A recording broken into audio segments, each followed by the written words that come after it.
I already signed the papers. Stepbrother smirked, showing the purchase agreement. The new buyers were moving in tomorrow. I remained completely calm. The condo board president requested the actual owner, but the conference room on the 42nd floor had floor-to-ceiling windows overlooking the Chicago skyline. I sat in my usual spot near the corner, watching Marcus pace back and forth with his phone pressed to his ear. He was animated, gesturing wildly as he spoke to someone about closing costs and wire transfers. No, they're moving in tomorrow," Marcus said loudly, making sure everyone in the building's management office could hear him. "The penthouse is finally going to someone who can actually afford it. My pathetic stepbrother has been squatting there for months." I took a sip of my coffee and continued reviewing the quarterly maintenance reports. The building manager, Mrs. Patterson, glanced at me with concern, but I gave her a subtle shake of my head. Not yet. Marcus had been my stepbrother for 15 years. Ever since his mother married my father when I was 19 and he was 23. The marriage lasted 6 years before my father passed away from a sudden heart attack.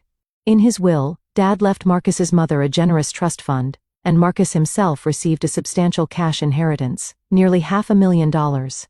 I received the penthouse. At the time, Marcus didn't seem bothered. He was making good money in pharmaceutical sales, driving a leased BMW and dating a woman who worked in private equity. The penthouse was too much responsibility for him anyway. He'd said at the reading of the will, "Too many HOA fees, too much upkeep, too pretentious." That was 7 years ago. Marcus burned through his inheritance in 4 years. Bad investments in a friend's tech startup, a boat he couldn't afford to maintain, a wedding to the private equity girlfriend that cost more than most people's houses, followed by a divorce 18 months later that cost him even more. By year 5, he was back in his mother's basement, the BMW repossessed, working as a regional sales manager for a medical supply company that paid half what his previous job did. And suddenly the penthouse didn't seem so burdensome anymore. It started small. Marcus began showing up for family dinners at his mother's house, where I was always invited out of courtesy. He'd make little comments about how I was wasting the penthouse, how I barely used it since I traveled so much for work, how it was really a family asset that should benefit everyone. I worked as a structural engineer for a firm that specialized in high-rise construction across the Midwest. My job took me to Minneapolis, Detroit, Milwaukee, Indianapolis, sometimes for weeks at a time. Marcus saw this as proof that I didn't deserve the penthouse. "You're never even there," he said one Sunday over pot roast. Meanwhile, I'm crammed into Mom's spare room like I'm 16 again. Dad would have wanted the space to go to someone who'd actually use it. His mother Linda nodded along. She'd always resented that my father left me the penthouse instead of her. Never mind that she received a trust fund that paid her $70,000 a year for life. Never mind that she owned her house outright mortgage-free thanks to my father's life insurance. The penthouse was worth approximately $2 million. That's what bothered them. I never argued. I'd simply finish my dinner, thank Linda for the meal, and go home to my underutilized penthouse. 3 months ago, Marcus's campaign escalated. He started telling family members that I'd agreed to sell him the penthouse at a family discount. Cousins would mention it at gatherings. "So generous of you to help Marcus get back on his feet," they'd say. I'd smile politely and change the subject. Then Marcus began bringing potential investors to family events, friends from his country club, former colleagues, anyone with money who might want to partner with him on a real estate opportunity. He'd describe the penthouse in detail, mentioning the marble bathrooms, the chef's kitchen, the private terrace with skyline views. "My brother's finally ready to let it go," Marcus would say, slapping these strangers on the back. "Family price, just need to get the paperwork sorted." I never contradicted him in public. I knew what he was doing, building a narrative, creating social pressure, making it seem like the deal was already done, so that I'd look like the bad guy if I backed out. 2 months ago, he showed up at the building. I was in Milwaukee reviewing structural plans for a new hotel when Mrs. Patterson called me. "Your stepbrother is here," she said carefully. "He's asking for a key to your unit, says he needs to take measurements for furniture." "Don't give him access," I said calmly. "He's insisting that you told him he could." "Mrs. Patterson, Marcus doesn't have my permission to enter the penthouse. He doesn't have permission to have a key. If he continues to insist, please call building security." There was a pause. "Understood, Mr. Hayes." When I returned to Chicago 3 days later, Marcus was waiting in the lobby. He stood up from one of the leather couches near the concierge desk. His face read, "You embarrassed me," he hissed as I walked toward the elevator. I had the interior designer waiting outside for an hour. "Do you have any idea how unprofessional that made me look?" "You don't own the penthouse, Marcus," I said quietly. "You can't hire designers for property you don't own. It's happening whether you cooperate or not," he snapped. "Mom's lawyer is drawing up the papers. Family transfer. You're going to sign. And I'm going to pay you a fair price. And everyone's going to be happy. I'm not selling." His jaw clenched. "You don't have a choice. Dad would have wanted this. You know he would have wanted me taken care of." Dad's will was very clear about what he wanted. Marcus stepped closer, lowering his voice. "You're being selfish. You're never here. You don't need this much space. I have a life to rebuild. And you're standing in my way because of some petty need to lord your inheritance over me." I pressed the elevator button. "I'm not selling the penthouse, Marcus. Not to you. Not to anyone. This conversation is over." The elevator arrived. I stepped inside. Marcus jammed his hand between the closing doors. "I'll get what's mine," he said one way or another. The doors closed. That was 6 weeks ago. For a while, things went quiet. Marcus stopped coming to family dinners. Linda stopped calling me. I assumed they'd finally accepted reality. I was wrong. Yesterday morning, I received an email from someone named Donald and Patricia Berkshire. The subject line read, "Penthouse closing schedule. Dear Mr. Hayes, we're excited to finalize the purchase of Unit 4201 next week. Our moving company has been scheduled for Friday, March 15th. We wanted to coordinate with you regarding the key handoff and any items you'll be removing from the unit before we take possession. Please let us know your availability for a final walkthrough. Best regards, Donald and Patricia Berkshire." I read the email 3 times. Then I called Mrs. Patterson. "Has Marcus been in the building recently?" I asked. "He was here Monday," she said, meeting with a couple in the lobby. They looked at the building amenities, the gym, the rooftop deck. He introduced them as the new owners of your unit. What did you tell them?" "Nothing. It wasn't my place to interfere in what I assumed was a private sale." "There is no sale." Mrs. Patterson, silence on the other end. "Then Mr. Hayes, I think you should come in. There's been some confusion." I drove to the building immediately. Mrs. Patterson was waiting in her office with a manila folder. Inside were copies of documents, a purchase agreement, an earnest money receipt, a closing disclosure form. The buyer was listed as Donald and Patricia Berkshire. The seller was listed as Marcus Jerome Whitmore, with a note indicating he held power of attorney for the owner. James Alexander Hayes, me. The purchase price was $1.85 million. Closing date was March 18th. 4 days from now. "This is fraud," I said calmly. "I suspected as much," Mrs. Patterson replied. But the Berkshire seemed legitimate. "They've already wired the earnest money. $50,000. They've hired movers. Mrs. Berkshire was asking about paint colors yesterday. Where's Marcus now?" He said he'd be back this afternoon with his lawyer to sort out some HOA transfer paperwork. I checked my watch. It was 11 in the morning. "What time is the monthly board meeting?" I asked. Mrs. Patterson blinked. 2 o'clock? But that's just for board members. And I'll be there. I said. I spent the next 2 hours making phone calls. My attorney, the title company, the police fraud division. By 1.30, I had everything I needed. At 1.45, I walked into the conference room on the 42nd floor, both looking excited and slightly nervous. The board members filed in. Mrs. Patterson, the treasurer, Mr. Okoro, the secretary, Ms. Vasquez. 2 at-large members whose names I'd never learned. And finally, the board president, Thomas Brennan, a retired federal judge who'd lived in the building for 20 years. I took my seat in the corner. Marcus saw me, and his confident smile faltered for just a second. Then it returned wider than before. "James," he said warmly. "Glad you could make it. I wanted you to meet Donald and Patricia. They're buying the penthouse. Well, they've already bought it, technically, just sorting out the final details." Donald reached across the table to shake my hand. "Mr. Hayes, we're so excited. Your brother has told us so much about the unit." "Stepbrother," I corrected gently. Right. Donald chuckled. We've been looking for something in this building for months. When Marcus approached us about a private sale, we jumped at it. Patricia nodded enthusiastically. The price was incredible. Below market, by at least $100,000. We know you two wanted to keep it in the family, so to speak. Actually, Marcus interrupted smoothly, James has been traveling so much. He realized it made more sense to sell. Didn't you, James? Everyone looked at me. No, I said quietly. The room went silent. Marcus's smile tightened. What James means is, I mean, no. I repeated. I never agreed to sell the penthouse. I never gave Marcus power of attorney. I never authorized this transaction. Patricia's face went pale. Donald looked at Marcus, confused. Marcus laughed, but it sounded forced. James, come on. We talked about this. You said I wasn't selling.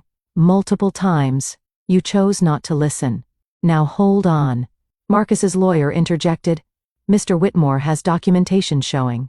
Forged documentation, I said calmly.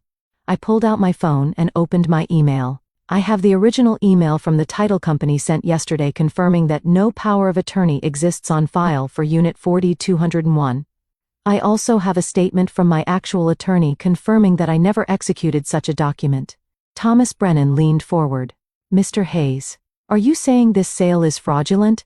Yes. This is ridiculous. Marcus snapped. James is just having cold feet. We had a family agreement. He's trying to back out because I'm the owner of record. I said, I never signed anything. I never agreed to anything. Marcus doesn't have authority to sell my property. Donald stood up abruptly. We wired $50,000. We hired movers. We gave notice at our current apartment. I'm very sorry, I said sincerely. But you'll need to pursue recovery of your funds from Marcus, not from me. Patricia looked like she might cry. Donald turned to Marcus, his face darkening. You said this was legitimate, Donald said slowly. It is legitimate, Marcus insisted. James is he's confused.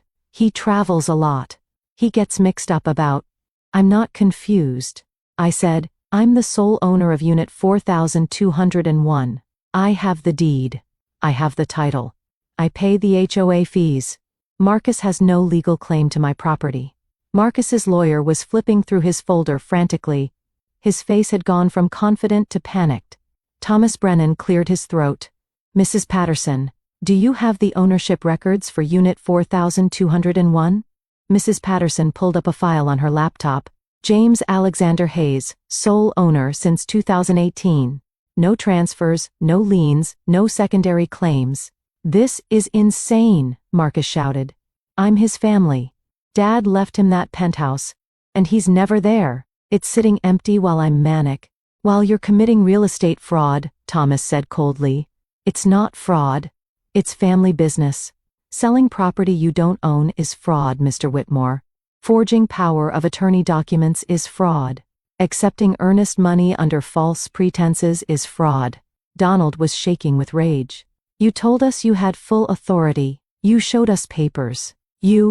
Those papers are fake, I said quietly. Marcus doesn't own the penthouse. He never did.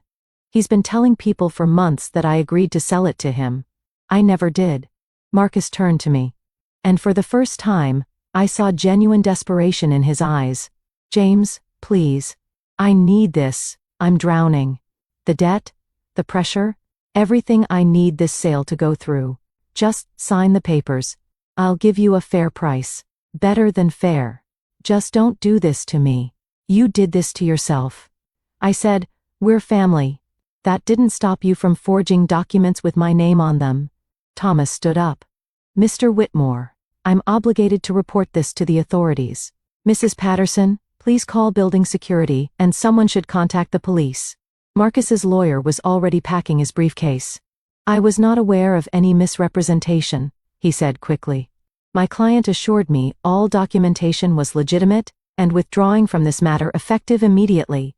You can't just leave, Marcus said desperately. Watch me. The lawyer walked out. Marcus looked around the room at the board members, at the Berkshires, at me. His face cycled through emotions, anger, panic, disbelief. "You're really going to do this?" he asked me. "You're going to destroy me over a penthouse you barely use?" "I'm not destroying you, Marcus. You destroyed yourself. I'm your brother. You're my stepbrother. And you tried to steal from me." Building security arrived.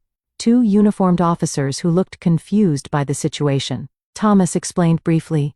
They asked Marcus to step into the hallway. Patricia was crying now. Donald had his arm around her. His jaw clenched so tight I could see the muscles working. They'd been scammed, and they knew it. "Mr. and Mrs. Berkshire," I said gently. "I'm truly sorry this happened to you. I recommend you contact the fraud division of the Chicago Police Department and file a report. You should also contact your bank about the wire transfer. There may be a way to recover your earnest money. Will you testify?" Donald asked. "If we press charges?" "Absolutely." They left. Patricia still sobbing. Donald supporting her weight. The board members dispersed quietly, leaving just Thomas, Mrs. Patterson, and me in the conference room. "How long has this been going on?" Thomas asked. "Months." Small comments at first. Then he started telling people I'd agreed to sell. Then he started bringing potential buyers around. I thought ignoring it would make it stop. "You should have reported this immediately." "I know. I kept thinking he'd give up. I didn't want to believe my own stepbrother would actually commit fraud." Thomas nodded slowly. "The police will want a statement from you. This is going to get complicated." "I understand." Mrs. Patterson touched my arm. "I should have called you sooner. When he first started bringing people around, I should have known something was wrong." "You didn't know." I said Marcus is good at selling stories. That's literally his job. Through the glass walls of the conference room, I could see Marcus in the hallway arguing with the security officers. His face was red, his gestures wild. He pointed at me several times. The officers remained impassive. My phone buzzed. Linda was calling. I answered. "What did you do?" She screamed immediately. "Marcus just called me from the building. He said you're having him arrested. He said you humiliated him in front of buyers. He said he tried to sell my penthouse." "Linda, he forged documents. He took $50,000 from people under false pretenses. You're lying and not. Ask him about Donald and Patricia Berkshire. Ask him about the fake power of attorney. Ask him why his own lawyer walked out of the meeting. He was trying to rebuild his life. You have everything, and he has nothing. You couldn't just help him. He didn't ask for help. He committed fraud. You're vindictive. You're cruel. You're on depth." Thomas was watching me. "Family gatherings are going to be awkward. I stopped going to those months ago." 2 police officers arrived. Actual CPD. Not building security. They spoke with Marcus first. Then with Mrs. Patterson. Then with me. I gave them copies of everything. The emails from the Berkshires. The forged documents. My attorney's statement. My title and deed proving ownership. One officer, a woman in her 40s with tired eyes, shook her head as she reviewed the papers. "People get stupid about real estate," she said, "especially family. We see this more than you'd think. No. Your stepbrother is looking at fraud charges. Maybe forgery, depends on what the state's attorney wants to pursue. Will he be arrested? Probably not today. We'll refer this to detectives. They'll build the case. Could take weeks." Marcus was still in the hallway, now sitting on a bench with his head in his hands. The security officers stood nearby waiting. The police interviewed him next. I couldn't hear what was said, but I saw his body language. Defensive at first, then deflated. He glanced at me through the glass once. I didn't look away. After 30 minutes, the police left, taking their report with them. Marcus remained on the bench. Thomas excused himself. Mrs. Patterson started gathering papers. "Do you want me to have him removed from the building?" she asked quietly. "No. Let him leave on his own." She nodded and left. I walked into the hallway. Marcus looked up at me. His eyes were red. "I needed this." He said, "Horsey, you don't understand. I'm drowning in debt. The IRS is after me. I'm about to lose my car. I'm 40 years old, living with my mother. I needed this." "Then you should have asked me for help, not tried to steal from me. Would you have helped?" I thought about that. I don't know. But you didn't give me the chance to decide. I couldn't risk you saying no. So you risked prison instead. Marcus stood up slowly. You're going to prosecute me. Your own brother. Stepbrother. And yes, Dad would be ashamed of you. Dad would be ashamed of what you tried to do. Marcus walked to the elevator. Before the doors closed, he turned back. I hope that penthouse is worth it. He said, I hope it's worth destroying your family. The doors closed. I stood alone in the hallway for a long moment. Then I took the elevator up to the penthouse. The space looked exactly as I'd left it 3 weeks ago. Clean, minimal, expensive furniture that I'd barely used. Marcus was right about one thing. I wasn't here often. My job kept me traveling. The penthouse was more investment than home, but it was mine. My father left it to me specifically. He knew what he was doing. I walked onto the terrace and looked out at the Chicago. The sun was setting, painting the buildings golden orange. My phone buzzed. A text from an unknown number. This is Donald Berkshire. Our attorney filed a police report. Thank you for your honesty. We're pursuing full prosecution. I replied. I'll cooperate fully with the investigation. Another text. This time from my attorney. CPD contacted me. They're taking this seriously. Multiple felonies possible. Keep all documentation. Don't speak to Marcus or his family without me present. I replied. Understood. I thought about Linda's words. Vindictive. Cruel. Maybe she was right. Maybe I could have handled this differently. Maybe I could have confronted Marcus sooner. Stopped this before it got this far. But he'd made his choice. He'd decided that his needs justified fraud. That family gave him permission to steal. That my absence from the penthouse meant I didn't deserve it. He was wrong. The skyline darkened. As night fell, lights began appearing in the buildings around me. Thousands of them. Each one representing someone's life. Someone's home. Someone's story. This was mine. Marcus would face consequences. Legal ones. Financial ones. Probably family ones too. Linda would never forgive me. Other relatives would take sides. Holidays would be uncomfortable. If I was invited at all. But I'd protected what was mine. I'd stood up against someone who thought he could take it.